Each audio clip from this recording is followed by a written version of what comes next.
¿Qué tal? Buenas noches. Y bueno, estamos viviendo un año electoral muy especial, ¿no? Porque me parece que un poco todos los temas de la campaña se han paralizado o entrado en un paréntesis a propósito de lo que ha sucedido con el fiscal Nisman, su denuncia, su muerte y todos los hechos que nos van sorprendiendo semana a semana. Vamos a hablar de eso también en este programa, pero quería un poco hablar de lo que me parece que sí va a ser tema de la campaña una vez que este tema del caso Nisman se aplaque, que es un poco la economía, el futuro del país.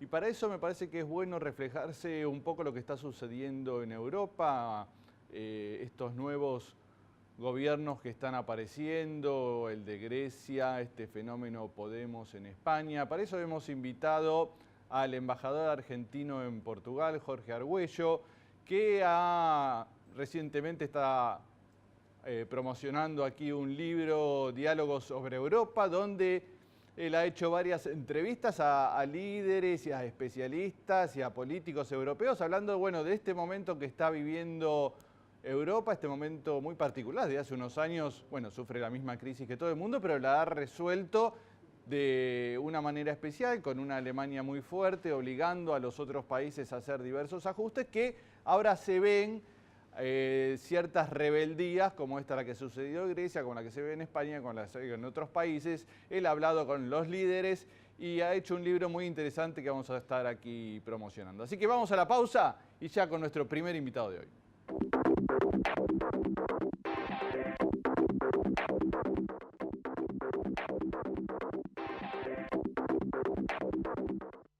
Muy bien, acá estamos con Jorge Argüello, que bueno, es un conocido dirigente del PJ acá en la ciudad de Buenos Aires, pero que desde hace años está en cargos diplomáticos en el extranjero, fue representante argentino ante las Naciones Unidas, fue el embajador argentino en Washington y desde 2013 es el embajador en Portugal. ¿Qué tal, Jorge? ¿Cómo andás? Bien, contento de estar en tu programa. Bueno, me alegro y bueno, también me parece, o sea, sos abogado, pero que tenés una fuerte vocación periodística, se me hace a mí, porque ya cuando estabas en Washington hacías un blog, yo lo leía, Sí, embajada que tenía abierta. muy buenas notas realmente, tanto de lo que sucedía en la embajada como lo que podías ver allá en Estados Unidos. Y bueno, ahora acá en Portugal también, ¿no? Me imagino que es un buen puesto de observación de esto que se está viviendo en Europa, este momento de transformación, podríamos decir, ¿no? De lo que es Europa a lo que se vendrá en Europa, ¿no? Sí, ciertamente. Europa está atravesando una crisis profunda, ese experimento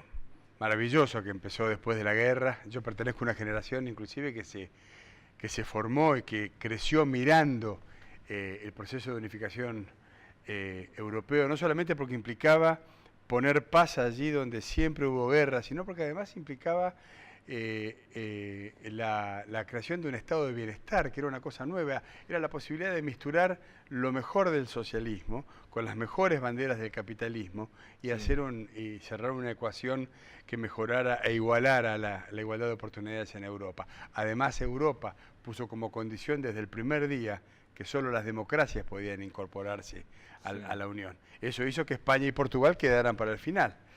Cuando yo llego a Portugal hace ya 2 años, me encuentro con un clima social complicado.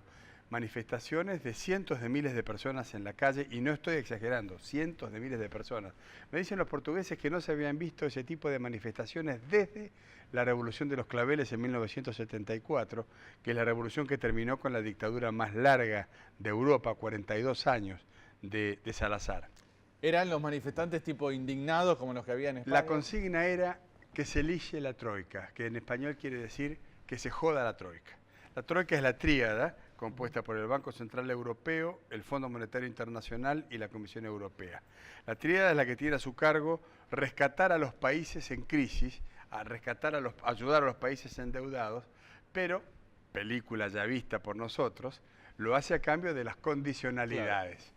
¿no? Nosotros en América Latina hemos padecido las condicionalidades del Fondo Monetario Internacional en general, Argentina lo hizo en particular, hasta que creo que en el año 2009 el gobierno del presidente Kirchner fue el que puso punto final, pagó cash la deuda que había con el Fondo Monetario Internacional y desde ese día el fondo dejó de tener injerencia en la definición de las políticas de Argentina. Esto no pasa de Argentina y de Brasil, porque me acuerdo que fueron Lula y Kirchner juntos, con 1 o 2 días de diferencia, los que tomaron le pagaron la deuda decisión. del fondo. Ahora, cuando hablamos de autoridades de la Unión Europea, es prácticamente hablar de Alemania, ¿no? Porque es el país que más influye en estas políticas de la Unión. El modelo que empieza a imperar después del Tratado de Maastricht, después de la creación de la moneda única, el modelo de Europa es un modelo que reconoce ganadores y perdedores. Alemania claramente lidera el bando primero, el bando de los ganadores, con Holanda, con Bélgica, con Luxemburgo, pero hay otro bando, que es el bando de los que están perdiendo, donde está Portugal, donde está España, donde está Grecia. Claro. Vos pensás que Grecia, esto me lo decía Alexis Tsipras en el reportaje precisamente que va incluido en el libro este que he venido a presentar, Diálogos sobre Europa. Grecia tiene una deuda que equivale al 177% de su Producto Bruto Interno. Portugal tiene una deuda que equivale al 130% de su Producto Interno. España tiene una deuda del 100% de su Producto Interno. Y yo le decía a Tsipras que en Argentina, en su peor momento, cuando estalló la crisis, sí, nosotros teníamos una deuda del 160% claro, del PBI. Claro, le decía, ahora tenemos una deuda del 9%. Argentina debe ser probablemente uno de los países más desendeudados del mundo. Pero lo cierto entonces es que no para seguir los pasos del modelo argentino, pero sí para encontrar el propio camino, en Europa se está analizando. El caso argentino. El caso argentino. Ahora, veía en tu libro, entrevistaste a 2 de los líderes de Podemos, uno muy joven, Íñigo Errejón, ¿no? Sí. Que vi que él decía que ellos no son anti-Europa. No. Ellos siguen siendo, apuestan al modelo Europa, pero al original supuestamente, al Correcto, que era un modelo, ¿no?, de Europa de fraterno. Sí, sí. El concepto, la idea, el sentimiento, la acción de solidaridad está presente en la Unión Europea desde el mismo inicio. Siempre el objetivo fue vencer las asimetrías internas dentro de la Unión Europea. Esto se abandona en Maastricht. Después de los fondos de cohesión, que fue un logro que también lo relata en el libro de Felipe González, él me lo cuenta con mucho detalle, cuando se pare la moneda única, el gobierno de González consigue, acordando con Kohl de Alemania, la creación de los fondos de cohesión, que eran dinero, mucho dinero, que ponían los países más ricos para ayudar a los países más pobres a desarrollar su infraestructura. Objetivo, homogeneizar el paisaje europeo. Eso se ha roto claramente y cada vez hay más países ganadores, cada vez hay más países perdedores. Podemos, yo entrevisté a Juan Carlos Monedero y a Íñigo Errejón, Podemos es como Syriza, el partido de Tsipras, son una manifestación de la crisis europea. Esas en realidad son fuerzas pro-Europa. Hay que diferenciarlo del, por ejemplo, el UKIP de Nigel Farage, el inglés que ganó las elecciones. Claro, que son anti-Europa. Son anti-Europa, o de Marine Le Pen, o de otras fuerzas en Francia, o de otras fuerzas euroescépticas que son, algunos son nazis, otros son ultranacionalistas, etc. En el caso de Syriza y de Podemos, yo advierto una vocación europeísta, pero con la pretensión de volver a las viejas reglas de juego. Claro, ahí hay una cuestión que hasta ahora, por lo menos, Syriza había hecho una propuesta a la Unión Europea. Bueno, hubo una negociación, una especie de, bueno, seguimos adelante con estas condiciones, pero daría sensación que hay una tensión que en algún momento o va para un lado o para el otro. ¿Hay una posibilidad de que se rompa la Unión Europea? Hay una posibilidad, sería grave, pero hay una posibilidad. Yo creo que lo que Tsipras ha logrado ahora son 4 meses, que es el término del acuerdo que logró con el Eurogrupo, 4 meses para continuar desarrollando su táctica en función de la estrategia original. Algunos medios en Europa evalúan el acuerdo de Grecia con el Eurogrupo como una claudicación de Tsipras. No creo que sea el caso. Sí, fue claro que Grecia quedó absolutamente aislada. Vos pensás, yo recién enumeraba las 3 principales deudas internas de Europa. Los países casi tan endeudados como Grecia, lejos de solidarizarse con el reclamo de Tsipras, han sido tan o más duros que Madame Merkel. con relación al caso griego. Ahí están las condicionalidades, claro. Ahí se ve claramente el poder que ejerce Alemania dentro de la Unión Europea. Ahí está, hay un prólogo de Aldo Ferrer, ¿no? Sí, en el libro. Aldo me honra parece, con su prólogo. Lo presentó esta semana, ¿no? En el Ateneo. Lo presentamos en el Ateneo con Aldo Ferrer, con Pedro Brieger y con Jorge Elías. Claro, una de las cosas que se plantearon ahí es que, bueno, lo que dice Merkel, ¿no? Bueno, Alemania en su momento tuvo sus problemas económicos y los solucionamos. ¿Cómo hicimos? Gastamos menos y una vez que pusimos las cuentas en orden, volvimos a crecer. Ella dice, ahora todos los países tienen que hacer lo mismo, pero parece que Sí. no todos los países son iguales a Alemania, ¿no? En realidad en Alemania tuvo problemas y en 1953 hubo una cumbre donde se le perdonó la deuda externa y a partir de ahí Alemania empezó a crecer. Y esto me lo dijo en mi Tsipras, yo lo corroboré por supuesto, fue el Acuerdo de Londres de 1953 donde se le condonó la deuda, una parte importantísima de la deuda a Alemania. Alemania está impulsando, Alemania ha crecido todos estos años y es realmente una locomotora que arrastra todo, ha crecido en función a sus exportaciones. Los países de la periferia han crecido, ahora ya no crecen, pero han crecido en función al endeudamiento. ¿Quiénes son los que, ¿quiénes son los que prestaron a los países de la periferia? Bueno, son muchos, pero la banca alemana está muy presente en todos los países endeudados. Entonces, los rescates que da, los rescates de la Troika sirven para ayudar a los países a que puedan pagar los intereses de una deuda que sigue creciendo. Y en esa dialéctica, en este juego, yo no veo muchas posibilidades de continuar trabajando. Por eso me parece tan interesante. Tendrán que demostrar que lo pueden hacer, pero me parece tan interesante esta reacción de movimientos como Podemos o Syriza, que vuelven a plantear la necesidad de reformular las reglas de juego dentro de la Unión Europea. Este año va a ser, Fernando, muy importante, porque no solamente por el testimonio que está dando Grecia, España va a elecciones, el Banco Central Europeo ha cambiado y este año va a poner en marcha algo que se llama Quantitative Easing, que es una ayuda extraordinaria que van a empezar a dar a los distintos países con la idea de, bueno, se va a devaluar el euro, se va a promover el consumo, se debería aliviar en parte. Están haciendo tarde lo que hizo Barack Obama con la Reserva Federal. Es un cambio importante de lo que venían. Es un cambio muy importante. Es un poco tarde, pero es un cambio muy importante. Pero fíjate, yo creo que es un poco forjado por estos por la crisis, ¿no? Exactamente, pero fíjate qué curioso. Si esto llega a funcionar, el Banco Central Europeo es una institución que no elige nadie. Va a ser un organismo importante de la Unión Europea, no elegido por el voto popular, el que finalmente termina aportando una solución que las otras instituciones de la Unión Europea hasta ahora no han sabido hacer. Llamativo, realmente un tema muy interesante porque, bueno, toca en cierta manera Argentina por lo que nos pasó, pero también por el futuro, ¿no? Por lo que puede pasar, es un mercado... Indudablemente. El libro yo lo encaro desde la hoja 1, desde el rol de un observador interesado. Yo soy un dirigente político sudamericano que vive en Europa, que puede interrogar esa realidad, pero lo hace interesadamente, porque es verdad que en este juego de dependencia recíproca, según cómo les vaya a ellos, es como nos va a afectar a nosotros, número uno. Y número dos, nosotros tenemos nuestro propio proceso de integración, con sus más y con sus menos, y debemos prestar atención a esa experiencia porque tenemos que aprender de los aciertos y de los errores de Europa, ¿no?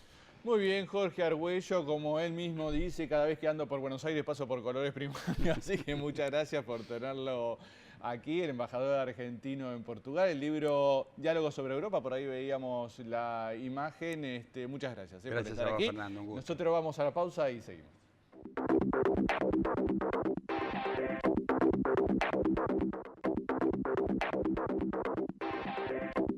Bien, seguimos y acá estamos con José Nathanson, politólogo, que es director de Le Monde Diplomatique en la versión argentina y además, a partir de esta semana, bueno, acá tenemos una primicia, una nueva publicación, Review, una revista que, bueno, tiene que ver con crítica literaria y artículos, algunos de New York Review Books. Sí. ¿No? Ustedes tienen... Sí, tenemos los derechos para acá de la New York Review of Books, una publicación cultural. Sí, muy conocida, la más famosa del mundo. Sí, vende 130.000 ejemplares, es la más importante del mundo, digamos. Y estamos haciendo algo parecido, una versión argentina de la Así New como York Review. hacen Le Monde, la versión Exactamente. argentina, hacer Sí. review en la versión... ¿Esta cada cuánto va a salir? Bimestral. Cada 2 meses. Cada 2 meses hay artículos de Paul Krugman, de Amartya Sen, de Ricardo Piglia, de Leonardo Padura. Ricardo Piglia, tremendo artículo sobre Sarmiento, escritor. Sí. Bueno, para todos los que les interesa Sí. la literatura argentina, 45 pesos. Muy bien. En los kioscos. En los kioscos. Ya están los kioscos. Sí. Muy bien, José. Suerte con este Vamos a ver cómo va. emprendimiento. En realidad te habíamos invitado para hablar un poco del caso Nisman, la editorial que escribiste en este número de Le Monde. Me pareció muy interesante tu visión acerca de, bueno, de este caso y un poco la cultura argentina. Sí.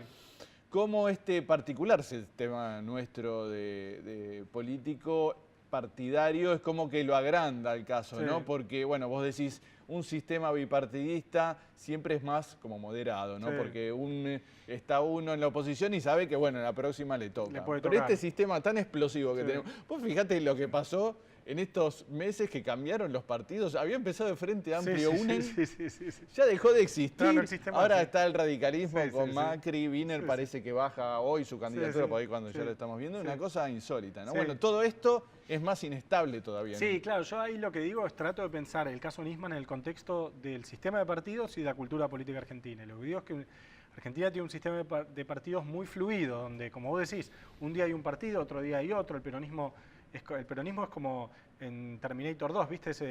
El malo de Terminator 2, que es como está hecho de metal líquido, después Claro, se vuelve a es todo, juntar, se vuelve a sí, es separar. izquierda, es derecha, es centro, Sí, es es fluido. bueno, es malo, es todo. Sí, exactamente, es todo junto. Entonces, que en los sistemas de partidos, donde hay dos partidos, están más ordenados, se dan dinámicas más centristas. Los partidos tienden a confluir en el centro. Yo no endioso los sistemas bipartidistas. No. Los sistemas bipartidistas tienen mucho riesgo. Recién Argüello lo explicaba bien. Hay países en donde los sistemas bipartidistas, la izquierda y la derecha, se parecen tanto que dejan de tener Claro. sentido, como en España, como Por pasó eso en aparecen Grecia. estas nuevas fuerzas. Por eso ¿no? aparecen estas nuevas fuerzas que discuten o por derecha o por izquierda. Digo, no es que los sistemas bipartidistas son buenos en sí mismos, no es cierto. Ahora, sí es cierto que generan dinámicas de cooperación más constructivas, digamos. Y Argentina, Claro. al tener un sistema tan atomizado, tan multipartidista, con al mismo tiempo con un partido predominante o casi predominante como es el peronismo, bueno, cualquier cosa que pasa, desde el caso Nisman hasta una tragedia, hasta un accidente, hasta lo que sea, es como que todo explota y todo se pone en cuestión todo el tiempo. Eso es lo que yo trato de decir. Encima, con un tema tan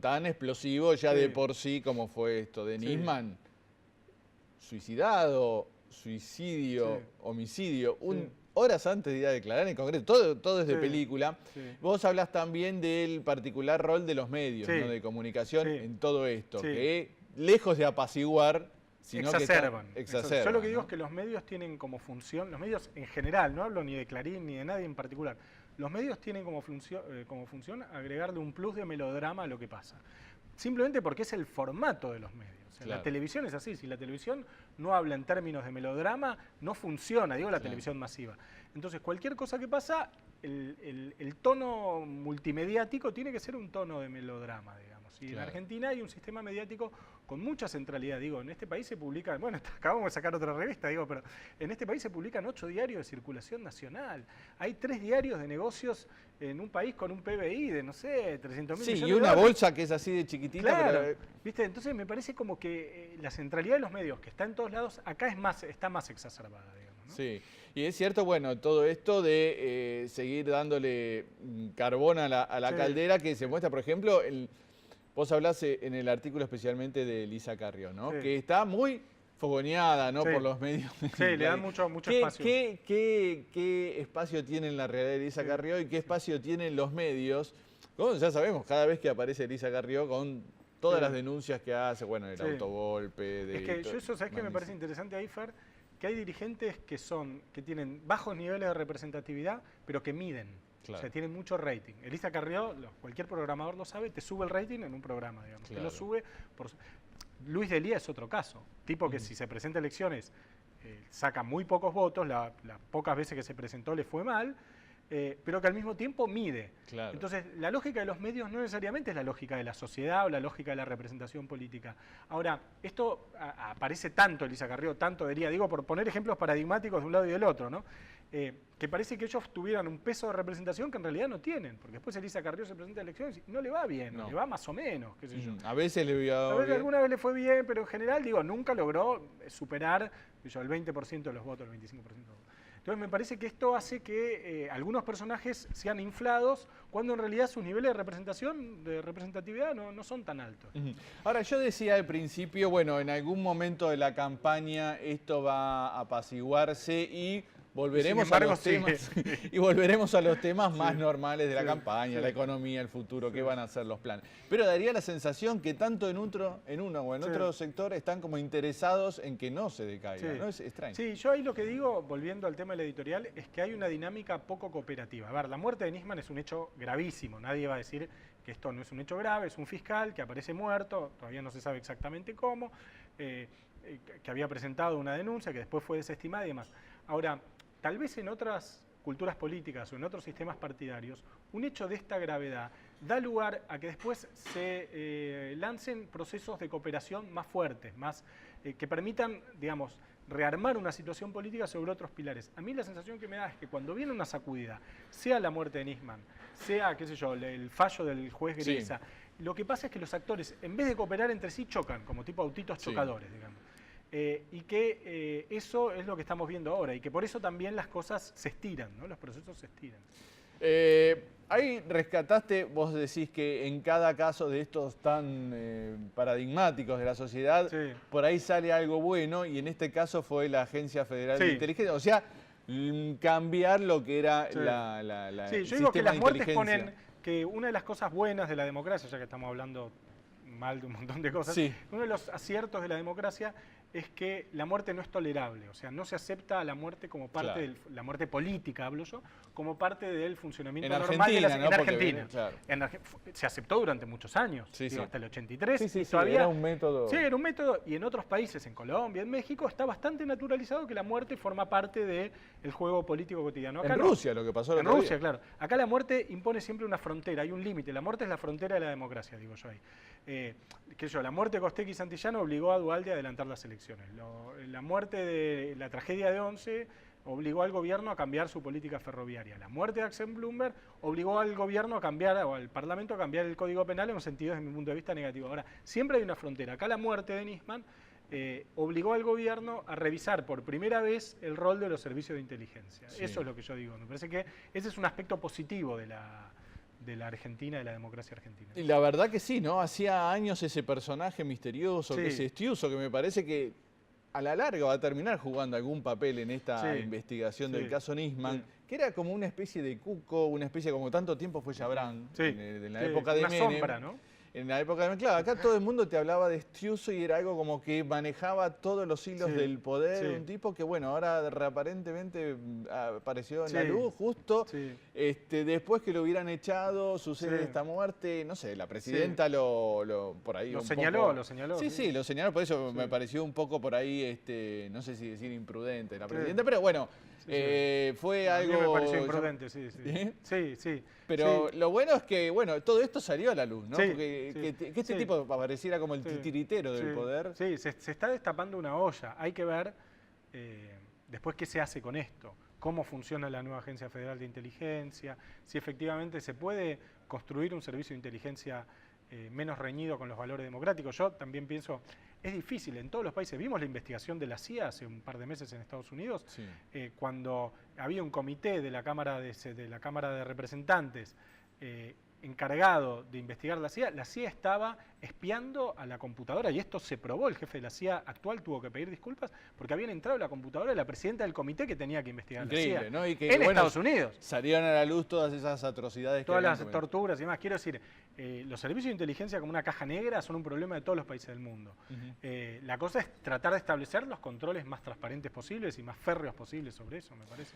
Muy bien, José, ayudarnos a pensar un poco qué es lo que está sucediendo con el caso Nisman y bueno, tratar de sacar algo bueno, por lo menos si se mejoran los servicios de inteligencia sería algo bueno que saliera de toda esta situación que no sabemos a dónde nos está llevando. Muchas gracias, José, por estar acá. Fernando. Y de nuevo mostramos, gracias por esta nueva publicación.